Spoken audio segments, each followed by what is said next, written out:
Hello guys! Welcome back for another free time vlog. This is Dave again. For today's video tayo ay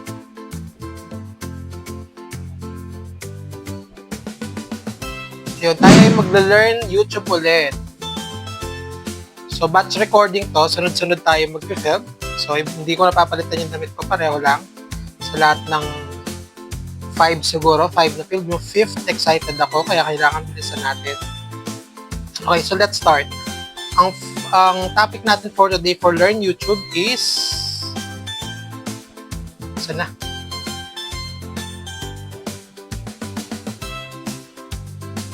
Ang topic natin is, should you follow trends? What are the pros and cons for small YouTubers?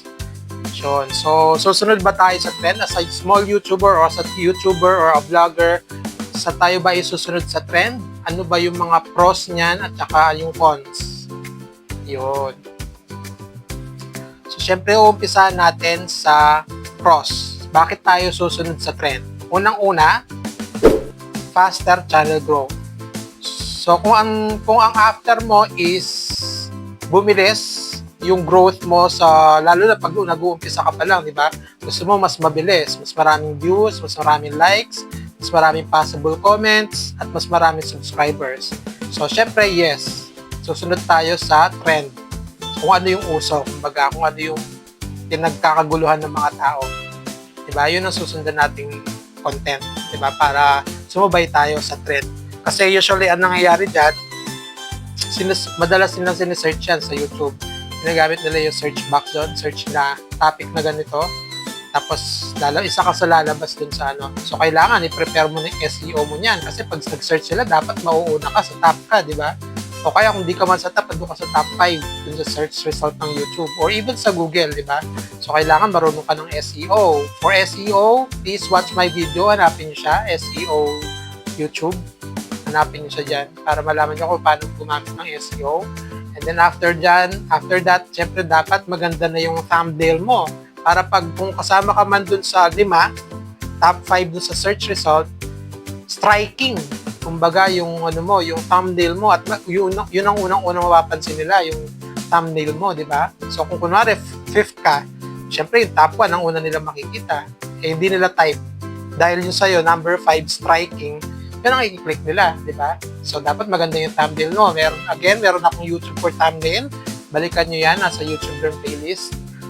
Isang YouTube ko doon nagbigay ako ng advice about thumbnails, kung paano gawa ng thumbnails. Okay?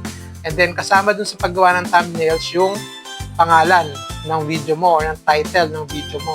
So again, meron ding tamang paggamit ng video titles para unang tingin pa lang nila, ay ito na, click na kagad. Hindi na sila mamimili pa, hindi na sila maghahanap pa dun sa 5, top 5, kung kasama ka man sa top 5. Basta nag-apply ka ng SEO, sigurado ako magta-top. Kung di man top 5, top 10, di ba? Tapos labanan na lang ng striking na thumbnail at saka magandang title yon para i-click ka nila. Okay? So yes, sasabay tayo sa trend kung gusto natin ng growth, mas mabilis na growth. Kasi trending nga eh. Pag sinabi mo trending, marami ng taong nakikibali-balita, nakikialam yung mga tipong gano'n. Diba? So yes, that's one pros of following a trend. Kung gusto mo ng faster growth, yun yung number 1. And then another pros, number 2, better algorithm boost. Siyempre kapag trending yung topic, yung certain topic na yun, tapos sumabay ka, yung algorithm ni YouTube, gumagana yan. Again, kung gusto niyo malaman, kung gusto niyo malaman kung paano gumagana ang algorithm, meron din akong another video dyan. Andyan nyo lang sa Learn YouTube playlist, hanapin nyo lang dyan. Ang pangalan is Algorithm. So, meron kayo matututunan kung paano gumagana yung algorithm. So, syempre kapag maraming taong nanonood ng ganung topic, di ba, nagtitrend yung ganung topic, si algorithm umaandar yan. Yan ang pinapalabas ni algorithm sa mga sulok-sulok ng parte ng YouTube. Diba? Meron sa side, meron sa baba. Pag minsan pati sa yung pagkabukas ng YouTube nyo, meron ng meron ng mga result doon ng mga sample YouTube, mga recommendation kumbaga or suggestion ni YouTube mismo. para mapunta kayo sa recommendation, sa suggestion, at saka sa next video. Yun, alamin nyo kung ano yung algorithm. Diba? So, kapag sumabay kayo sa trend, ang pinipili ang usual pinipili ni algorithm na pumasok sa recommended, suggested, at saka sa next videos is yung trending na topic or trending na videos. So, kung nakitrend kayo, may malamang sa malamang, possible kayong masama sa algorithm na yan, diba? So, that's number 2. Better algorithm boost. And then number 3, easy content ideas. Hindi ka na mag-iisip, di ba? As title, kung ano yung nasa title, kung ano sinasabi dito, easy content ideas, hindi ka na mag-iisip ng content mo kasi yun na yun. Ay, trending to. O, hindi kasi yun, gayahin mo na lang, di ba? Konting research na lang, pag minsan, ibahin mo lang ng konti, pwede na eh. Di ba? Hindi naman kayo makaka-copyright eh. Ibahin nyo lang ng konti yung part pa lang na ikaw na nagsasalita, iba na yun, di ba? O, part pa ng place mo, yung way ng, yung tawag dito, yung area kung saan ka mag-film, iba na yon. Tapos, ibahin mo lang yung way ng pagsasalita, dagdagan mo lang ng konting ganyan, dagdagan mo lang ng konting ganito, tanggalin mo lang ng konting ganyan from dun sa pinagkopyahan mo. O, di ba? Pwede na yon, di ba? Easy content ideas na yon, trending. O kaya naman, kunyari, trending ito, meron ka naisip na idea na malapit dito sa trending na to, di ba? O, content idea na yon.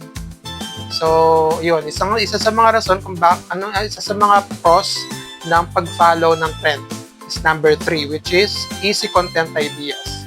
And then number 4, opportunity to go viral. Siyempre, kapag trending yung video, yung topic na yon, at ikaw, kasama ka doon, meron kang opportunity to go viral. Kasama ka doon sa magte-trend, di ba? O, ganun lang siya kasimple, hindi na natin palalaki. Medyo bibilisan ko yung video natin, guys, ha? Okay, kasi like I've said kanina, batch recording tayo, usually 4 lang, di ba? Meron akong 5th kasi, excited akong gawin yung 5th. Okay? And then, that's number 4, opportunity to go viral. One of the pros of, following a trend, di ba? And then, number 5, stay relevant. You will see that you are relevant kapag nasa trend ka. Bakit? Kasi yun ang unang tinitignan ng mga tao. Diba? Andun ka na, nakapila ka na dun sa trending, nakapila ka na dun sa mga hinahanap ng mga tao, nakapila ka na dun sa mga view at pinapanood ng mga tao. Andun na rin yung comment, yung yung engagement nyo. Kasi pag yung mga tao, gustong-gusto tong trend na to, nagko-comment talaga yung mga yan, nagsusubscribe, at lalo pag nagustuhan nila, magsusubscribe yan. Pag minsan, sinishare pa nila sa social media nila, diba? Like for example na lang ng trend natin, government issues or government topics or government news. Diba? Maraming mga vlogger na nagtatopic niyan. Lalo na yung dati, panahon ni Duterte, ang dami niyan. Bukod sa fake news nila, ang dami, diba? O, tapos, tuloy-tuloy, puro Duterte. O, ngayon na nangyari, nagtitrend sila. So, marami naman talagang follower yung mga ngayon. At marami din mga keyboard warriors. Hindi natin matatanggal yan. Aminin na natin, may keyboard warrior may keyboard warrior si ganito, may keyboard warrior si ganyan. Yung iba, taga-supporter lang talaga, ni ganyan. Yung iba, taga-supporter talaga ni ganito, yung mga tipong ganun. Okay? So, ayun. So, 5th pros is, sana, nawala na. Ayun. 5th pros is stay relevant. Okay?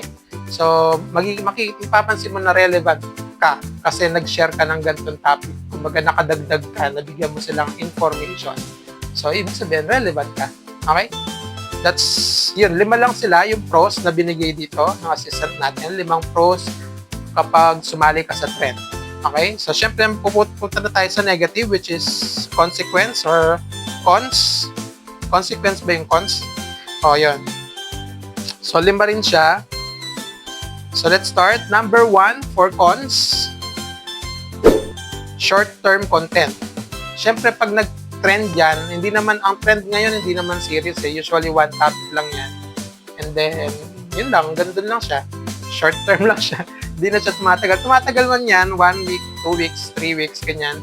Pero hindi naman siya ganun katagal na katagal. Like 1 month or 1 year, ganun. Mas malala pag 1 year. Posibleng tumagal ng 1 year yan. But usually, maliit na lang yan. Short-term content. Sabi dito, trend-based videos often lose their value quickly. Ayun. Kasi kapag ka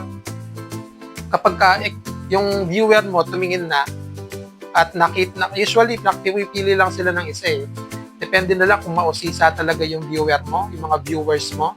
Mausisa sila, like pinanood na nila to, gusto pa ng another information, panonoorin pa yung isa pang kamukha ng title. Kaya nga, labanan ng ano yan, sabi ko nga sa inyo, dun sa pros, labanan ng thumbnail, labanan ng title, at saka labanan ng SEO nyo. Diba? So, gamitin nyo lahat yan, guys, tsaka yung algorithm. Take advantage about those four.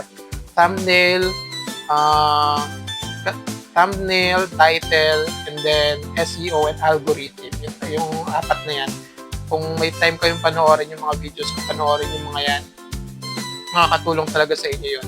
Pero ayun nga, so first cons is short-term content. Okay? So, mabilisan lang siya. Mabilisan lang, hindi siya matagal-tagal. Okay? So, minsan lang, like for example, today lang siya trend, di ba? So, may expect mo, magsa-spike yung ano mo, yung mga analytics mo ngayon, magsa-spike sila ng gano'n, day 1. Pagdating ng day 2, wala na. Kasi, dun lang siya sa araw na yun nag-trend talaga eh.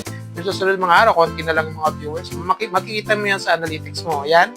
Again, analytics. Meron din akong video niyan sa playlist ko. Hanapin nyo na lang. Lahat yan matututunan nyo. Learn YouTube lahat yan. Panoorin nyo dun sa playlist ko. Okay? Analytics. So, balik tayo. Number 2, cons. High competition. Ayun nga, high competition. Dahil sa trending yan, maraming nakikisiksik, maraming nakikihalo, maraming gumagawa, maraming nakikishare. Ngayon, like ang sabi ko sa inyo, labanan yan ng thumbnail, kung sino yung unang makakastrike ng mga mata ng viewer, ng title. Ayan, yan isa yan sa mga unang tingin pa lang, dapat yun ang matitempt natin lang i-click agad or panoorin yung sa'yo mismo yung video mo. So, labanan ng thumbnail, title, and then SEO, kasi pag sinearch yan, dapat nandun yung pangalan mo, nandun yung video mo, nandun yung title mo and thumbnail. Diba? SEO, kaya galingan yung SEO nyo, diba? And then, algorithm din nakasama yun. Si YouTube na yung gumagawa nun. Yun. So, yung tatlo naman doon pagdating sa competition. Okay? Kung sasabay kayo sa trend. Yun ang problema doon sa cons. Number 2 cons is high competition. Okay? Pero kung gagalingan nyo nga doon sa mga in-advise ko, then you're good to go. So, let's go to number 3. Number 3, cons. Identity confusion.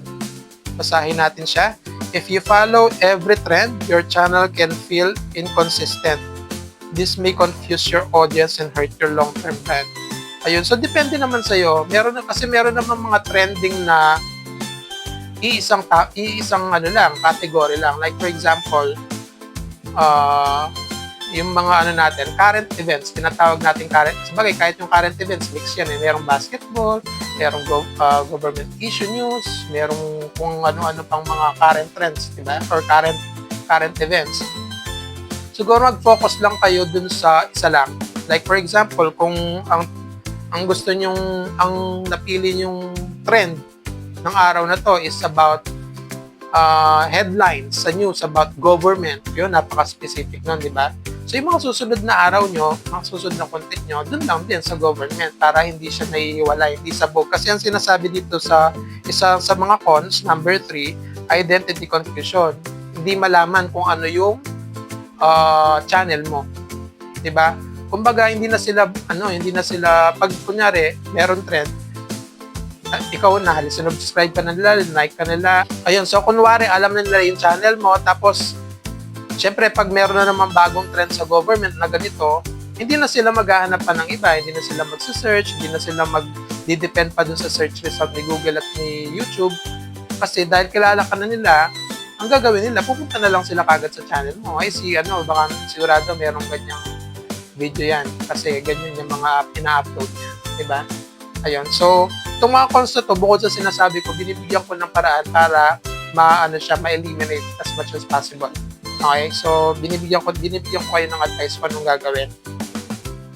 Ayun. So, to eliminate identity confusion, just focus on one category of of a niche or a topic or a category. Okay? Just to make sure na hindi mako-confuse yung mga viewers mo. Okay? Para ka na rin nagba-branding. Kasi makikilala ka sa ganitong mga uploads, 'di ba? Branding ang tawag doon. It's number 3, identity confusion. Number 4 fourth cons, burnout risk. Anong meaning itong burnout risk na to? Chasing trends constantly can be tiring. It takes time and energy to stay updated and produce content quickly before the trend fades. Ayun. So, nakakapagod siya kasi naghahabol ka. Kapag kunwari, kung ikaw yung tipong vlogger na hindi naman full-time sa vlogging, di ba? Or part-time ka lang. So, ibig sabihin, may work ka, regular work, and then part-time lang yung vlogging mo. Biglang may nag-trend. O, syempre, pag biglang, kailangan ready ka, biglang nag-trend, nasa work ka, di ba? Hindi mo magagawa agad yung video. Kailangan mo nang matapos sa work mo bago mo gawa.